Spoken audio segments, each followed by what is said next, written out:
ಮನೆಯ ಕಾರ್ಯಕ್ರಮಕ್ಕೆಂದು ಬಂದ್ರು, ವಿಧಿಯಾಟಕ್ಕೆ ಮಸಣ ಸೇರಿದ್ರು.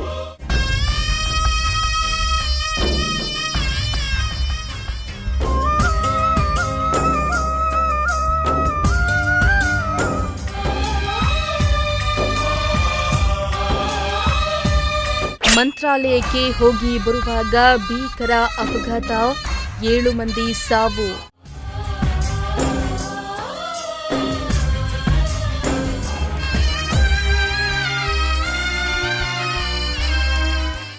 ಎಸ್ ವೀಕ್ಷಕರೇ, ಈ ಸಾವು ಯಾವಾಗ ಬರುತ್ತೆ, ಹೇಗೆ ಬರುತ್ತೆ ಅಂತ ಹೇಳಕ್ಕಾಗೋದಿಲ್ಲ. ಈ ಕ್ಷಣ ಖುಷಿಯಲ್ಲಿದ್ದವರು ಮತ್ತೊಂದು ಕ್ಷಣಕ್ಕೆ ಕಣ್ಣೀರಿಡುವಂತಾಗತ್ತ. ಇತ್ತ ಮನೆಯ ಕಾರ್ಯಕ್ರಮಕ್ಕೆಂದು ಮನೆಗೆ ಬಂದಿದ್ದ ದಂಪತಿಗಳು ಒಂದು ದಿನ ಬಿಡುವಿದ್ದ ಕಾರಣ ಮಂತ್ರಾಲಯಕ್ಕೆ ಪೋಷಕರು ಹಾಗೂ ಮಕ್ಕಳೊಂದಿಗೆ ಹೊರಟಿದ್ರು. ಆದರೆ ಬೆಳಗ್ಗೆ 3:30 ವೇಳೆಗೆ ಯಮರೂಪಿಯಾಗಿ ಬಂದ ಕಾರು ಡಿಕ್ಕಿಯಾಗಿ ಕಾರಿನಲ್ಲಿದ್ದ 5 ಸ್ಥಳದಲ್ಲಿಯೇ ಸಾವನ್ನಪ್ಪಿದ್ದು, ಉಳಿದ 2 ಸಾವು ಬದುಕಿನ ಮಧ್ಯೆ ಹೋರಾಡ್ತಿದ್ದಾರೆ. ಎಲ್ಲಿ ಅಂತೀರಾ? ಈ ಸ್ಟೋರಿಯನ್ನ ನೋಡಿ.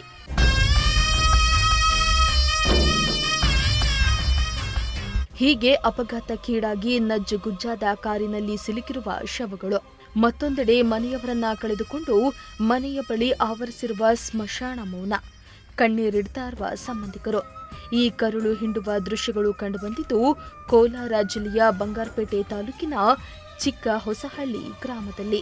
ಹೌದು, ಚಿಕ್ಕ ಹೊಸಹಳ್ಳಿ ಗ್ರಾಮದಿಂದ ಮಂತ್ರಾಲಯದ ರಾಯರ ದೇಗುಲಕ್ಕೆ ಪ್ರಯಾಣ ಬೆಳೆಸಿದ್ದ ಒಂದೇ ಕುಟುಂಬದ 5 ಅಪಘಾತಕ್ಕೀಡಾಗಿ ಇಹಲೋಕವನ್ನ ತ್ಯಜಿಸಿದ್ದಾರೆ.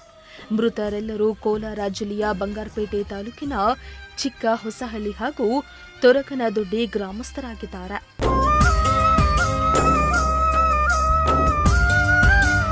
ಚಿಕ್ಕ ಹೊಸಹಳ್ಳಿ ಗ್ರಾಮದ ಸತೀಶ್, ಮೀನಾಕ್ಷಿ ಇಬ್ಬರು ದಂಪತಿಗಳಾಗಿದ್ದು, ಇವರ ಮಗ 3 ವರ್ಷದ ರಿತ್ವಿಕ್ ಗೌಡ ಸಾವನ್ನಪ್ಪಿದ್ದಾನೆ. ಇನ್ನು ಮೀನಾಕ್ಷಿ ಅವರ ತಂದೆ 76 ವರ್ಷದ ವೆಂಕಟೇಶಪ್ಪ ಸ್ಥಳದಲ್ಲಿಯೇ ಮೃತಪಟ್ಟಿದ್ದು, ಅವರೊಂದಿಗೆ ತೆರಳಿದ್ದ ಲಿಂಗಮೂರ್ತಿ ಹಾಗೂ ಚಂದ್ರಕಲಾ ದಂಪತಿಗಳ ಮಗನಾದ 5 ವರ್ಷದ ಭವಿತ್ ಗೌಡ ಮೃತಪಟ್ಟಿದ್ದಾರೆ. ಆದರೆ ಮೃತ ಮೀನಾಕ್ಷಿ ಅವರ ತಾಯಿ ಗಂಗಮ್ಮ ಹಾಗೂ ಕಾರು ಚಾಲಕ ಚೇತನ್ ಗಂಭೀರ ಗಾಯಗಳಿಂದ ಆಸ್ಪತ್ರೆಗೆ ದಾಖಲಾಗಿ ಚಿಕಿತ್ಸೆಯನ್ನ ಪಡಿತಾ ಇದ್ದು, ಸಾವು ಬದುಕಿನ ಮಧ್ಯೆ ಹೋರಾಡ್ತಿದ್ದಾರೆ.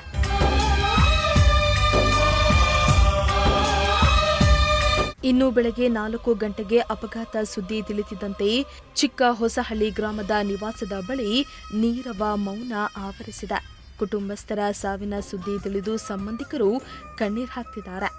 ವೆಂಕಟೇಶಪ್ಪ ಹಾಗೂ ಗಂಗಮ್ಮ ದಂಪತಿಗಳ ಮಗಳಾದ ಮೀನಾಕ್ಷಿ ಬಂಗಾರಪೇಟೆ ನಗರದ ಸತೀಶ್ ಕಳೆದ 7 ವರ್ಷದ ಹಿಂದೆ ಮದುವೆಯಾಗಿದ್ದು, ಇಬ್ಬರು ಇಂಜಿನಿಯರಿಂಗ್ ಓದ್ಕೊಂಡಿದ್ದು ಬೆಂಗಳೂರಿನಲ್ಲಿಯೇ ಕೆಲಸ ಮಾಡಿಕೊಂಡು ಇತ್ತೀಚೆಗಷ್ಟೇ 1.5 ಕೋಟಿ ವೆಚ್ಚದ ಬೆಂಗಳೂರಿನಲ್ಲಿ ಮನೆಯನ್ನ ಖರೀದಿ ಮಾಡಿದ್ರಂತೆ.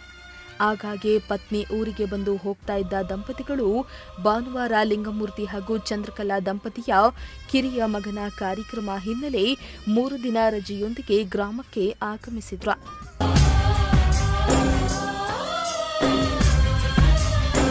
ಖುಷಿಯಾಗಿದ್ದವರು ಮಂತ್ರಾಲಯದ ರಾಯರ ದರ್ಶನ ಪಡೆಯಲು ಅತ್ತೆ, ಮಾವ ಹಾಗೂ ಮಕ್ಕಳೊಂದಿಗೆ ತಮ್ಮದೇ ಕಾರಿನಲ್ಲಿ ಇದೇ ಚಿಕ್ಕ ಹೊಸಹಳ್ಳಿ ಗ್ರಾಮದ ಚಾಲಕ ಚೇತನ್ ಜೊತೆಗೆ ಮಂತ್ರಾಲಯಕ್ಕೆ ಪ್ರಯಾಣ ಬೆಳೆಸಿದ್ದಾರೆ.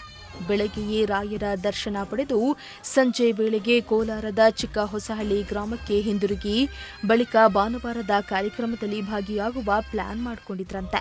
ಆದರೆ ಬಯಸಿದ್ದು ಒಂದಾದ್ರೆ ಆಗಿದ್ದು ಮತ್ತೊಂದು ಎನ್ನುವಂತಾಗಿದೆ. 2 ಕಾರುಗಳ ಮಧ್ಯೆ ಭೀಕರ ಅಪಘಾತ ಸಂಭವಿಸಿದ್ದು, ಸ್ಥಳದಲ್ಲಿಯೇ 5 ಸಾವನ್ನಪ್ಪಿದ್ದಾರೆ. ಸಾವಿನ ವಿಚಾರ ತಿಳಿದಿದ್ದಂತೆ ಸಂಬಂಧಿಕರು ಕಂಬನಿ ಮಿಡಿದಿದ್ದು, ಅತ್ತ ಅಜ್ಜಿ ತಾತನೊಂದಿಗೆ ಮಗನನ್ನ ದೇವಸ್ಥಾನಕ್ಕೆ ಕಳಿಸಿಕೊಟ್ಟಿದ್ದ ಲಿಂಗಮೂರ್ತಿ ಹಾಗೂ ಚಂದ್ರಕಲಾ ದಂಪತಿಗಳ ಆಕ್ರಂದನ ಮುಗಿಲು ಮುಟ್ಟಿದೆ. ಅವ್ರ ಫ್ಯಾಮಿಲಿ ಜೊತೆ ಅವರ ಹುಡುಗಿಯವರ ಅಪ್ಪ ಅಮ್ಮ ಹೋಗ್ತಾ ಇದ್ದೀವಿ ಮಂತ್ರಾಲಯಕ್ಕೆ. ಹೋಗ್ಬೇಕಾದ್ರೆ ಅಲ್ಲೆಲ್ಲೋ ಆಂಧ್ರ ಟ್ರೈನ್ ಒಂದು 30 ಕಿಲೋಮೀಟ್ರ್ ಇತ್ತಂತೆ ಮಂತ್ರಾಲಯಕ್ಕೆ. ಅಲ್ಲಿ ಬೆಳಗಿನ ಜಾವ ಏನೋ ಆಕ್ಸಿಡೆಂಟ್ ಆಗಿದೆ ಅಂತ ಗೊತ್ತಾಯ್ತು ನಮಗೆ.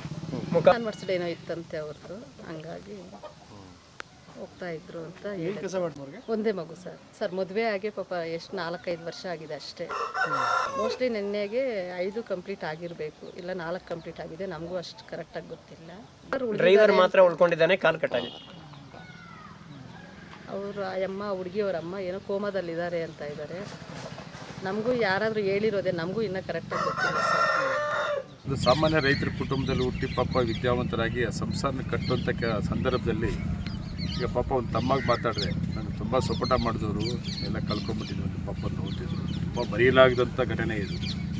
5 ಜನ ಒಂದೇ ಕುಟುಂಬಕ್ಕೆ ಸಂಬಂಧಪಟ್ಟಂಥವರು ತೀರೋಗಿರೋದು ಎಲ್ಲರಿಗೂ ಕೂಡ ಬೇಜಾರಾಗ್ತದೆ. ಏನಾದರೂ ಇನ್ನೇನು ಮಾಡೋಕ್ಕಾಗಲ್ಲ. ಅವ್ರ ಕುಟುಂಬಕ್ಕೆ ಮತ್ತು ಅವ್ರಿಗೆಲ್ಲ ಒಂದು ದೇವರು ಧೈರ್ಯ ಕೊಡಲಿ ಅಂಥೇಳಿ ಕತೆ ಕೇಳ್ಕೊತೀವಿ. ವಿಶೇಷವಾಗಿ ಅದು ಆಗಿದ್ದು ತಕ್ಷಣ ನನಗೆ ಫೋನ್ ಬಂತು. 4 ಗಂಟೆ 4:15 ಇರಬೇಕು. ನಾನು ಫೋನ್ ತೆಗೆದಾಗ ನನಗೆ ವಿಷಯ ಗೊತ್ತಾಯಿತು, ಈ ಥರ ಹಿಂಗೆ ಅಂತೇಳಿ. ನಮ್ಮ ಸಂಬಂಧಿಕರು ಕೂಡ, ಇವರು ಕೂಡ ಅಷ್ಟೇ, ಸಿಕ್ಕೋಸಳ್ಳಿಯವರು ಕೂಡ ಅಷ್ಟೇ, ತ್ಯಾರನಹಳ್ಳಿ ನೆಂಟರು, ತ್ಯಾರನಹಳ್ಳಿಯಲ್ಲಿ ಮದುವೆಯಾಗಿರೋದಪ್ಪ, ಇವರು ನಮ್ಮ ಎಲ್ಲ ಹತ್ತಿರದವರೇ. ತಕ್ಷಣ ನಾನು ಅಲ್ಲಿ SP ಮತ್ತು ಅಲ್ಲಿನ ಇನ್ಸ್ಪೆಕ್ಟ್ರು ಮತ್ತು ಸಂಬಂಧಪಟ್ಟಂಥವ್ರಿಗೆಲ್ಲ ಮಾತಾಡಿದಾಗ ತುಂಬ ಒಳ್ಳೆಯ ಸಹಕಾರ ಕೊಟ್ಟಿದ್ದಾರೆ. ಮೊನ್ನೆ ಏನು ನಮ್ಮ ಬಂಗಾರಪೇಟೆ ವಿಧಾನಸಭಾ ಕ್ಷೇತ್ರದ ಚಿಕ್ಕೋಸಳ್ಳಿ ಮತ್ತು ನಮ್ಮ ನೆಲ್ಲಹಳ್ಳಿ ಗ್ರಾಮದ ಒಂದೇ ಕುಟುಂಬದ 5 ಜನ ಏನು ಆಕ್ಸಿಡೆಂಟಲ್ಲಿ ಮೃತಪಟ್ಟಿದ್ದಾರೆ. ಇದು ನಿಜಕ್ಕೂ ದುರಾದೃಷ್ಟಕರ. ಚಿಕ್ಕ ಮಕ್ಕಳು ನಿದ್ದೆ ಮಾಡ್ತಾ ಇರೋ ಥರ ಕಾಣಿಸ್ತಾ ಇದೆ. ಅವ್ರು ಇಲ್ಲೂ ಮನೇಲಿ ಮಲ್ಕೊಂಡಿದ್ದಾಗ ದೇವಸ್ಥಾನಕ್ಕೆ ಹೋಗೋಣ ಬಾ ಅಂತೇಳಿ ಕರ್ಕೊಂಡೋಗಿರ್ತಕ್ಕಂಥವ್ರು. ಹಾಗಾಗಿ ಆಕಸ್ಮಿಕವಾಗಿ ಅಲ್ಲಿ ಆಕ್ಸಿಡೆಂಟ್ ಆಗಿದೆ. ಅದನ್ನು ನೋಡಿದರೆ ಇಡೀ ಬಂಗಾರಪೇಟೆ ತಾಲೂಕಿನಲ್ಲಿ ಯಾವುದೇ ಜನ ನೋಡಿದರೆ, ನೀವು ಮಕ್ಕಳನ್ನು ನೋಡಿದ್ರೆ ಕರಳು ಹಿಂಡಂಥ ಪರಿಸ್ಥಿತಿ. ಅದಕ್ಕೋಸ್ಕರ ಅವ್ರ ಕುಟುಂಬದವ್ರಿಗೆ ಇದ್ರ ನೋವನ್ನು ಭರಿಸೋಂಥ ಶಕ್ತಿ ಕೊಡಲಿ ಮತ್ತು ಮೃತರಿಗೆ ಆತ್ಮಕ್ಕೆ ಶಾಂತಿ ಸಿಗಲಿ ಅಂತ ಹೇಳಿ ಭಗವಂತನಲ್ಲಿ ಪ್ರಾರ್ಥನೆ ಮಾಡ್ಕೊತಾ ಇದ್ದೀನಿ. ಅದಕ್ಕೋಸ್ಕರ ಮುಂದೆ ಅಲ್ಲೂ ಈ ಥರ ಯಾವುದೇ ಕುಟುಂಬಕ್ಕೂ ಈ ಥರ ದೇವರು ತೊಂದರೆ ಆಗದೆ ಇರ್ತಕ್ಕಂಥ ರೀತಿಯಲ್ಲಿ ದೇವರು ಸ್ವಲ್ಪ ಕನಿಕರ ಇಟ್ಟು ಇದು ಮಾಡಲಿ ಅಂತೇಳಿ. ಯಾಕಂದರೆ ಭಗವಂತನ ದರ್ಶನ ಮಾಡೋಕ್ಕೆ ಹೋಗಿ ಬರೋಂಥ ಸಂದರ್ಭದಲ್ಲಿ ಈ ಥರ ಆಗಿರ್ತಕ್ಕಂಥದ್ದು ನಿಜಕ್ಕೂ ದುರದೃಷ್ಟಕರ ಅಂತ ಹೇಳಿ. ಮರಣೋತ್ತರ ಪರೀಕ್ಷೆ ನಂತರ ಮೃತ ದೇಹಗಳು ಚಿಕ್ಕ ಹೊಸಹಳ್ಳಿ ಗ್ರಾಮಕ್ಕೆ ಆಗಮಿಸಿದ್ದು ಅಂತ್ಯ ಸಂಸ್ಕಾರ ನೆರವೇರಲಿದೆ. ಒಟ್ನಲ್ಲಿ ಕಾರ್ಯಕ್ರಮಕ್ಕೆಂದು ಊರಿಗೆ ಬಂದಿದ್ದ ದಂಪತಿಗಳು ಹಾಗೂ ಮಗು ಸಾವನ್ನಪ್ಪಿದ್ರೆ, ಅತ್ತೆ ಮಗಳು ಅಳಿಯನೊಂದಿಗೆ ದೇವಸ್ಥಾನಕ್ಕೆ ತೆರಳಿದ್ದ ಮಾವ ಹಾಗೂ ಮತ್ತೊಬ್ಬ ಮೊಮ್ಮಗ ಸಾವನ್ನಪ್ಪಿದ್ದಾನೆ. ಅದೃಷ್ಟವಶತ್ ಇಬ್ಬರು ಗಂಭೀರ ಗಾಯಗಳಿಂದ ಚಿಕಿತ್ಸೆಯನ್ನ ಪಡೆದಿದ್ದಾರೆ.